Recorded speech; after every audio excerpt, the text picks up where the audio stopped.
Sean here from Minard's Leisure World. We're going to go over some maintenance and stuff to watch for on your awnings and things to do and not to do with your awnings. Lots of people think the awnings are great for when it's raining. When it's raining, these are not meant to be out in heavy rains or winds.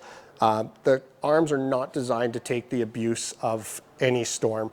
They're very light. They're designed for travel and used for shade. To always make sure that when you do have to roll them in after rain, you a lot of times will get debris that sticks on them, and you want to make sure that you get that debris off as soon as possible because it will stain the underside of the awnings.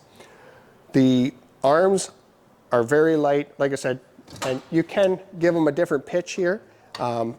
You've got different settings, so that way you can drain off in a light rain. Be ensure that you put them both at the same level when closing them.